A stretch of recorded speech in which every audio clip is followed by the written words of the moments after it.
Hi, welcome to my grandma's resort. So let's play some my childhood game.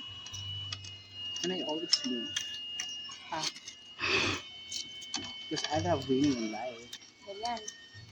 Ayan. Tatali ko? Alin? Ito?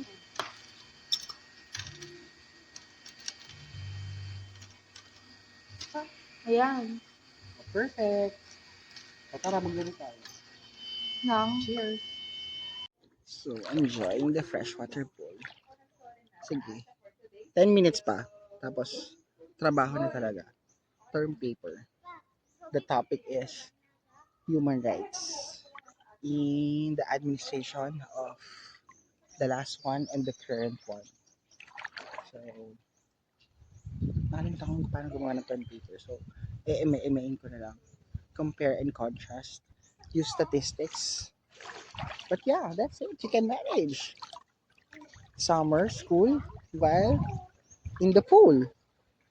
Because law school is fun. Nagutom na ba ako? Parang gusto ko mag-shake. Pero yun nga, sulit dito. Oh, I have the pool for myself na lang. Umalis na yung Chinese na magtatay. Pero ang sweet nila. Kaya mahalaga yon. You have good childhood memories para may baon ka sa paglaki mo. Diba? You feel loved, taken care of. Tapos you get to experience na the luxurious lifestyle. Para pag lumaki ka, mas magkaroon ka ng motivation in life to do more, be more, excel, reach your maximum potential so you can afford the lifestyle that you want. But this is we being financially irresponsible kasi in 2 weeks time enrollment na. At ayun na naman po, magbabudget na naman tayo. Gala versus ACADS. Kaya dapat maghanap ng pamilyang aampun sa. But yeah, this is summer. It is RK. Giving you the latest update in my law school journey. Bye! Just woke up last day here in Bora. And my roomies are gone. I have it all for myself na lang. Yay! Turns out, my gosh, hindi ko pa alam yung flight ko. Alas 3 pala. Alas 4 pa pala. So, I have longer time. Maybe I leave the island ng alas 2. But, now, madami kong agenda na. Nawawala yung remote ng room. And then, meron akong Zoom ng alas 9. So, magkakape lang muna ako ngayon. And so, my Zoom. My gosh, I'm so nog-nog. And then, I'm packing my things na. Tapos morning coffee. I-login ko lang tong Zoom as a collector of mga certificates and trainings for promotion. So, alas 9 pa yan. I have 30 minutes before it starts. I'm gonna finish my term paper. So, I have mga gagamitin gamit. Ayun, meron naman akong 10 kilos check-in. So, this will be my check-in luggage, yung military backpack. At wala na, sinilip ko na lahat ang kama kung nasa na remote. Hindi ko talaga makita. Pero syempre, meron yun dahil ginamit namin yun nung nakaraan. Nagpatugtog at nanonood ng gossip. So, these are the leftovers. So, ayan. Meron akong breakfast. So, kainin na lahat yan.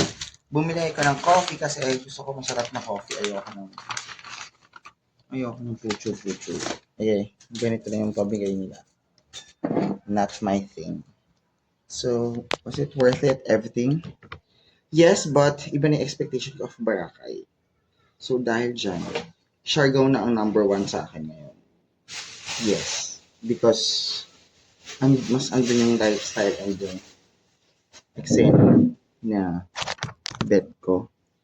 So, para magtimpla ng kape, magkakape ko sa pool para maarawan ako. Ano pa ba? Fresh tayo. Para kahit overall expenses, yun, ngayon ka magkakaroon ng realization. Oh my gosh, pambayad na ng tuition yung mga pinagkagastosan natin. Nagpigil pa ako nun kasi nga, may mga seminars pa ako na I need to register. So, bukas meron pa rin ako seminar. So, So, binayaran ko yan. Peach mango pie. And our coffee. Meron akong leftover Old Town, but this is not my favorite. Ang gusto ko yung hazelnut, yung kulay green. So, what's my agenda today? Kailangan ko ma-confirm sa Dean's Office na approve yung aming schedule ng exam. Na from 6 to 8, gagawin siyang 4 to 6. That will be on the 25th na, Thursday. So, cancel ang aking leave tomorrow. Papasok na ako. Meron akong job interview. Hindi ko na-a-attend ng bukas. Tatanggapin ko na lang na not meant to be. Kasi kinancel ko. Sabi ko hindi makakapunta. Pero bigla akong pwede. Bukas. Ano bang priority ko? Pero, nare-realize ko medyo masaya na ako dun sa trabaho ko. Sa probinsya. Dahil, mas okay yung time management ko pag nandun ako. Okay, fine. Maybe next round. Next year na lang ulit ako mag-apply ng work sa Manila kasi so far, I'm good, manageable, and medyo masaya na ako. So kung ano man ang ginagawa ko, payak na pamumuhay at simple-simple. Less the expenses sa mga ganap. Tapos October may nag-aaya sa akin ng Japan. So ang sign ko doon is kapag ang Saturday class ko ay online class, it's a go because it's October. I love traveling during my birthday month. So, yun, wait. Ang ating kape. Ano bang thoughts for the day? Yeah, yun lang. No pasalubong.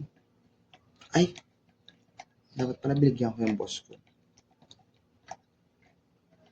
Saka it's a good thing na rin na nandito. Yung team building namin ay hindi natuloy. Kasi wala ako. Char! So, meant to be din na makasama ako sa team building kasi supposedly mag-start yung team building tomorrow.